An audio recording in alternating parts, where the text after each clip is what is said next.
around Dodge City and in the territory on west, there's just one way to handle the killers and the spoilers, and that's with a U.S. Marshal and the smell of Gunsmoke.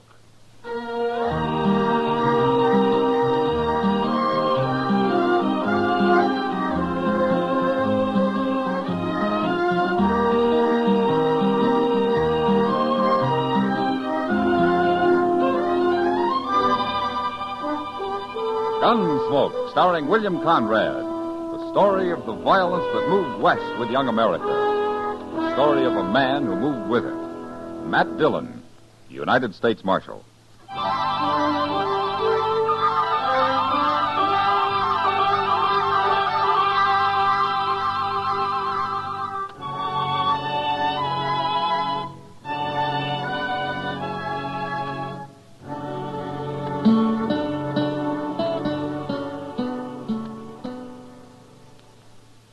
Mr. Dillon? Yeah, what is it, Chester? You know Tiller Evans? Oh, the mule skinner? Yes, sir. What about him? He's standing out there in the street. Looks like he's about to head down Santa Fe Trail with a big load of supplies. Well? Well, I'm just wondering what a nice, sweet girl like Mavis McLeod can be doing with a man like that. You, jealous, Chester? Oh, no, sir. But Tiller's such a mean, ugly old bull. Oh, why, look at him. Look at that. What? Why, he just hit her, Mr. Dillon. What? Slapped her right in the face. He did. I told you he was mean. Well, that's a fine way to tell a girl goodbye. Yeah. Look, he hit her again. Yeah. Oh, I hate a man that picks on women, Mr. Dillon. Oh, poor little thing, she's crying. I sure am glad we're doing something about this. If I hear anything about you when I get back, Mavis, I'll really whip you. You understand? No, don't, Tiller, don't. That's enough, Tiller. What are you butting in for, Marshal? Let go of her. This ain't no business of yours. I said let go of her. Okay. I ain't hurting her none. Am I, Mavis? Am I? No. You see? You got no right to mix in people's private business, Marshal. This your wagon and mules, Tiller? Of course it is. Then get going. Right now. I'm going. But if I wasn't in a hurry, I'd have this out with you right here. I see you when I get back next week, Marshal. Well, Mavis, you remember what I told you now. Well, do you? Yes. What's going on here, anyway? Mavis, has this beast been after you again? Don't you call me names, Kitty. I'll fix you same as her. I can't tell you from one of your mules, Tiller. Now, look ahead. Leave him alone, Kitty. You get up on that wagon box, Tiller. Now. You wait till I get back.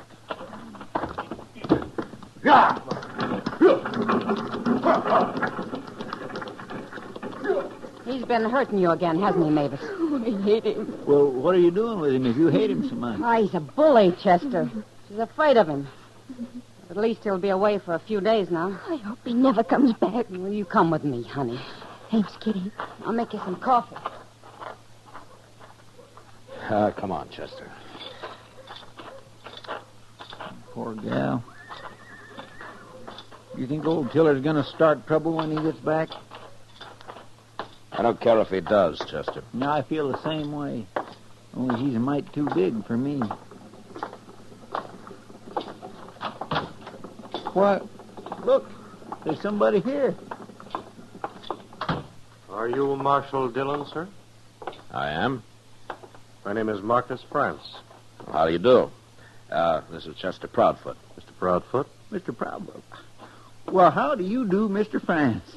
I witnessed that scene in the street there, Marshal. That man should be horsewhipped. He sure should. Such a pretty girl. And she's an awful nice girl, too, Mr. France. I'm sure she is. Well, Marshal, I don't want to take up your time. I thought it best we have a talk before I go to work here. You're a stranger in town, huh? I arrived this morning. I'm from Philadelphia, Marshal, and I'm a gambler. Oh? They gamble much in Philadelphia?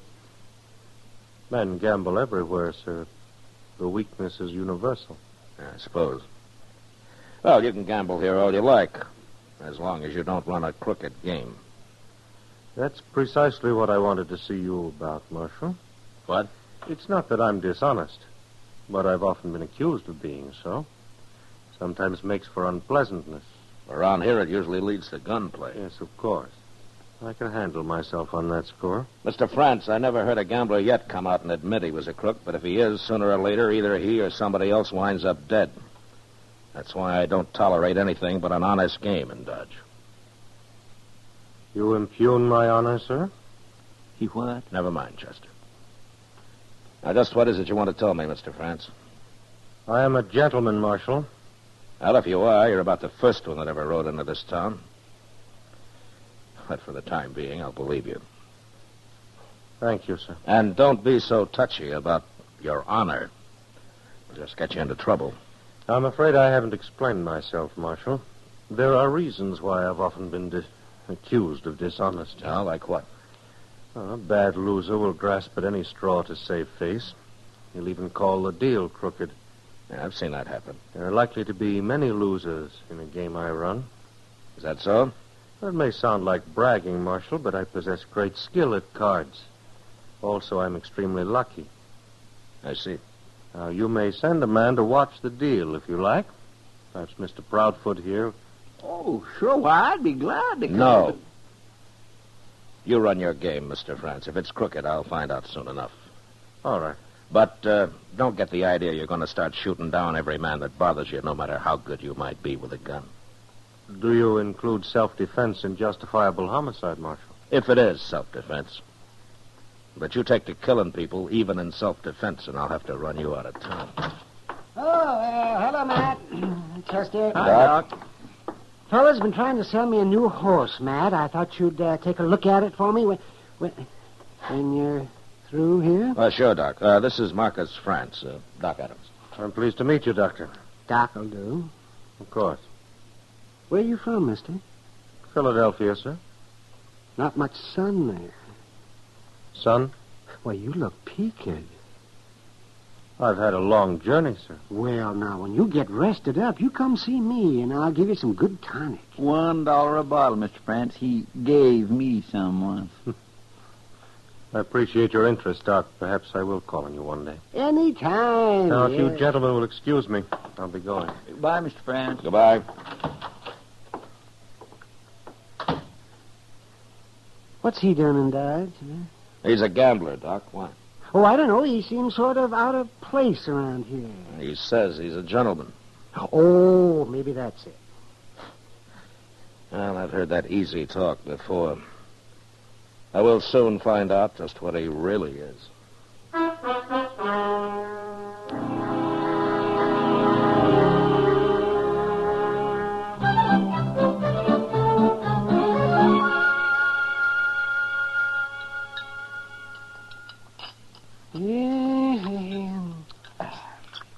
Oh, man, you'd think a restaurant like this could serve something besides beans with their meat, wouldn't you now, Matt? Honest. Oh, you got potatoes, Doc. I'm sick of them, too. Potatoes. Why don't you get married, Doc, and then you could eat fine. Oh, the last woman that wanted to marry me was a hog and hominy cook. I don't think she ever heard of any other kind of food. Why, didn't you ever take her out? Oh, take her. Oh, man. That was in Arkansas. She didn't even wear shoes. You old liar. No, I swear. Her pappy had a saying that every woman's entitled to a baby and a bonnet. But shoes were never mentioned in that house. You must have made a handsome couple. Oh, well, of course, I was somewhat younger then. A lot younger, I hope. I was, and good thing, too. They lived in a place called Rip Shin Thicket. Rip Shin Thicket. The court in that girl was a day's work, man, believe me. Doc, why don't you finish your supper? I'm not even listening to you. Oh, and she had a brother called Spotted Jack, and he claimed he never slept in a bed his whole life. Or took a bath. There must be something else we can talk about, Doc. Oh, man, well, anything at all. Gee. Well, what are you going to do about that gambler, that Marcus France, for example? Well, I don't know yet, Doc. Well, he's been here for a week, and he's already killed a man. That was self-defense, all right. But if it happens again, he's through. You think he's dealing honest, Matt? So far he is. Hello, Mr. Dillon. Doc? Well, Chester? Chester? I've been over at the Texas Trail. Miss Kitty asked me to find you. Huh? Trouble? I don't know, but she said it was really important. Okay. Doc, you didn't tell me that Arkansas girl's name. Oh, well, it's a funny thing, Matt. She never told me.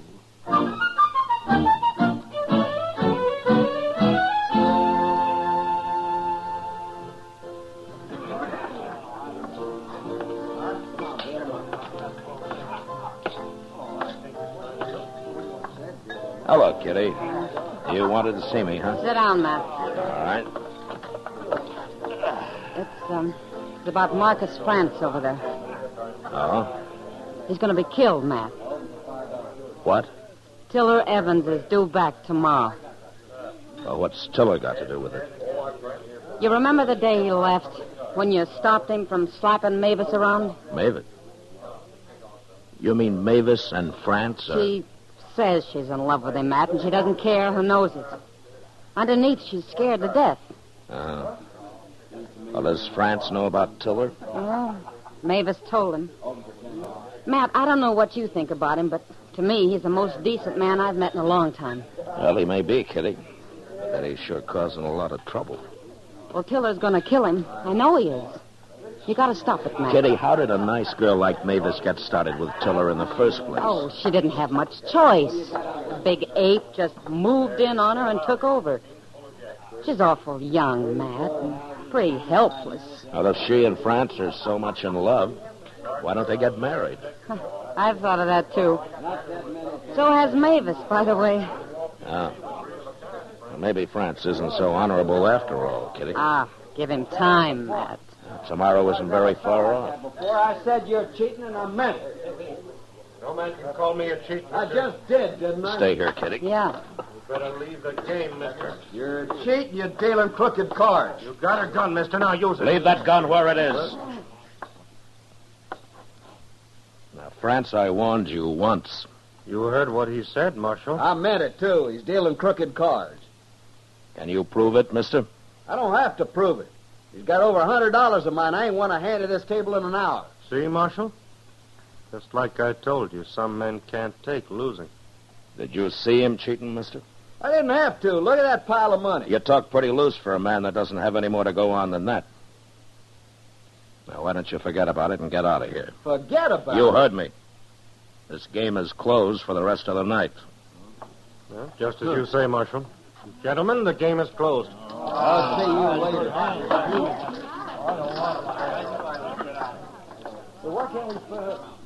Oh, France.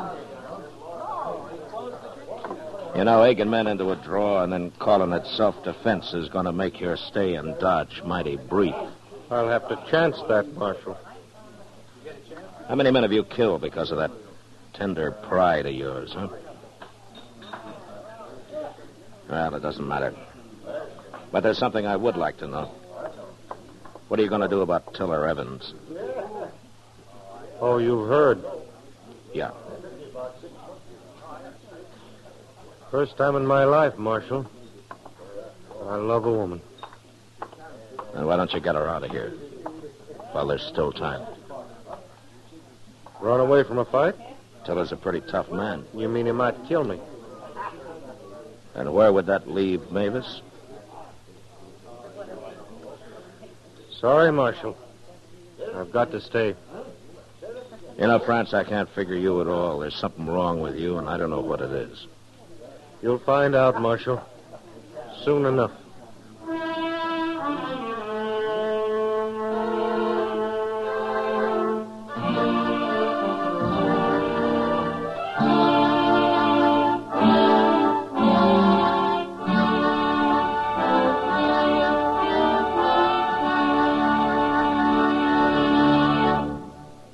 We will return for the second act of Gunsmoke in just a moment. But first, tomorrow afternoon on Stage Struck, Mike Wallace and CBS Radio cover the opening of the new Broadway musical, The Girl in Pink Tights.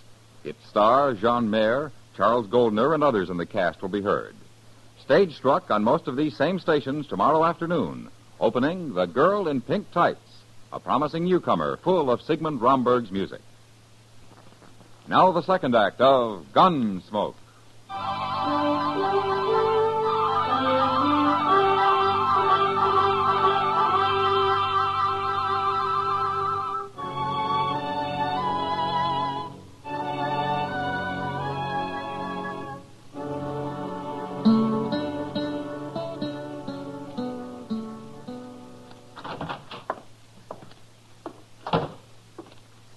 Well, won't be long now, Mr. Dillon. Oh, what won't be long, Chester? Cowboy just told me he passed Tiller Evans a couple miles down the trail. He'll be driving into town directly. Oh. Chester, what do you think of Marcus France? Him? Well, sir, for a fact, I'm dubitated. What? Well, he seems like such a nice fella, but he just won't do what he plain oughta. Like? Get married with Mavis McLeod like she wants him to. That'd stop old Tiller. Maybe. Now, the very least he could do is run off with her. Mr. Dillon, I just hate to think what'll become of that little girl if Tiller gets her. Well, one way or another, Chester, there's about to be a killing. And I gotta try to stop it. How you gonna do it? Well, there's a stage north in half an hour. Yeah, but Mr. France won't go. Chester, you know where Mavis lives, don't you? Yes, sir. All right, go get her. I'll put her on the stage. I'll meet you there.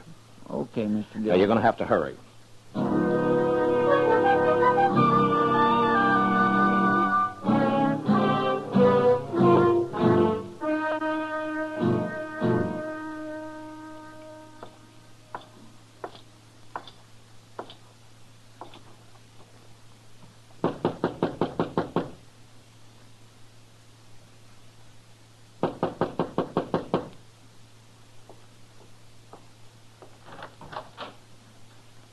Hello, Marshal. Please come in. Thank you. I am honored, sir. Would you care for a glass of whiskey? No. No, thank you. The very best money can buy. France. Tiller Evans will be here shortly. You'll be looking for me, Marshal, not I for him. Well, any way it happens, there'll be a killing. One sinner less in the world. I'm a lawman, France, not a preacher. Yes, of course.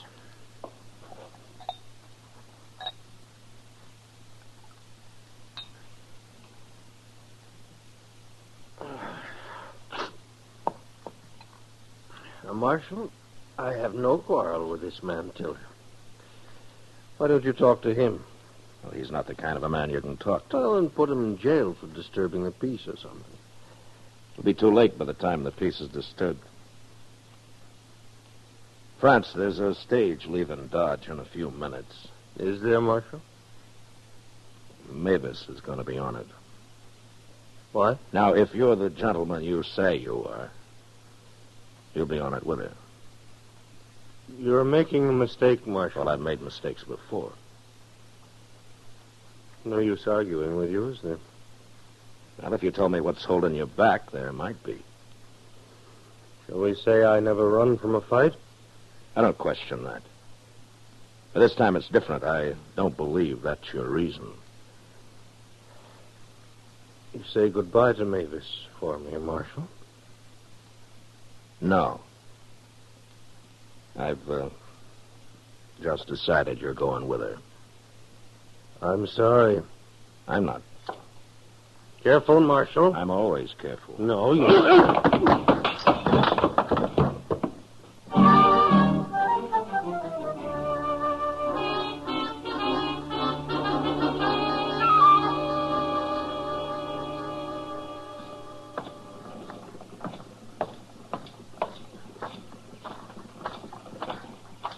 Hey, good morning.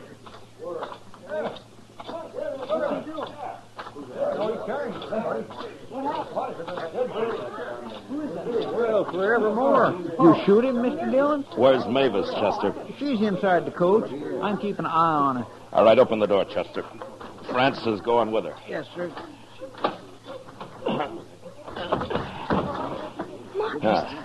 Marcus, what happened? He isn't hurt, Mavis. But he'll be out for a while yet. Why are you doing this, Marshal? Well, I'm a gambler, too, Mavis. And I'm taking a chance that man here of yours is what he says he is. He's a fine man. Well, goodbye, Mavis. And good luck. All right, driver. Yeah. Get this stage out of here. Sure, Marshal. Hold on there! What? Get going, driver. Go on. Come back here! Stop that stage! It's too late, Tiller. You done this, Marshal. Now, take it easy. That tin horn run off with my gal, and you helped him. She wanted to go. Nobody steals nothing from Tiller Evans. I'll find him and I'll kill him. Both of them. No, you won't. Oh, I gotta kill you first, eh? Why don't you go get drunk and forget about it, Tiller?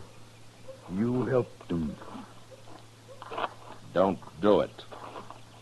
I'll do it. Chester, Yes, sir?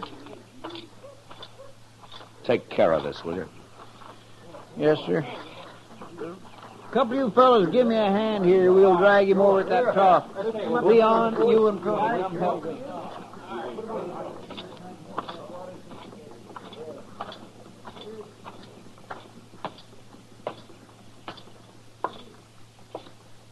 Matt, Yeah.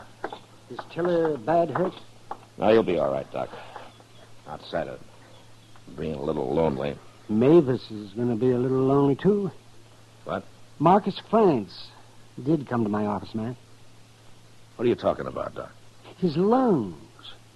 That's why he came west. I wouldn't give him over a couple of months at the most. Mavis just isn't very lucky, is she, Doc? No, she isn't. But thanks to you, at least they'll have what time there is. He wouldn't have left with her any other way. Yeah. I guess Marcus really is a gentleman.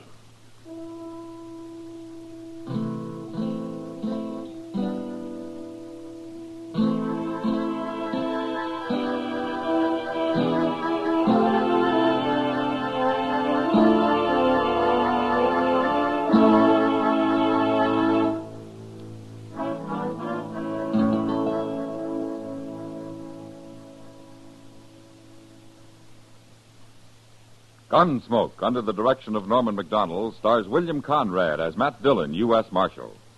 Tonight's story was specially written for Gunsmoke by John Meston, with music composed and conducted by Rex Corey. Featured in the cast were Lawrence Dobkin, Eleanor Cannon, John Daner, and Harry Bartell.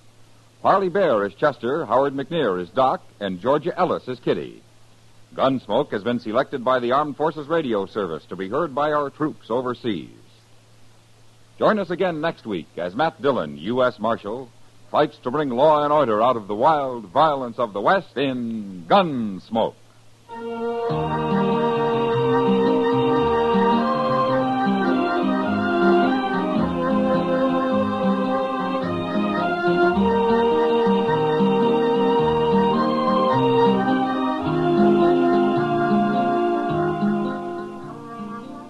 Monday night, CBS Radio's Suspense stars Ronald Reagan. The drama is an unusual one titled Circumstantial Terror. In it, a man is on trial for a killing he didn't commit, and the guilty man is on the jury.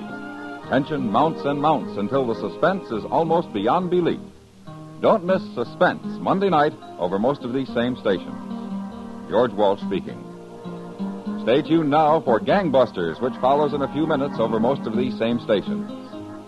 For more outstanding drama, remember the Lux Radio Theater, Monday nights on the CBS Radio Network.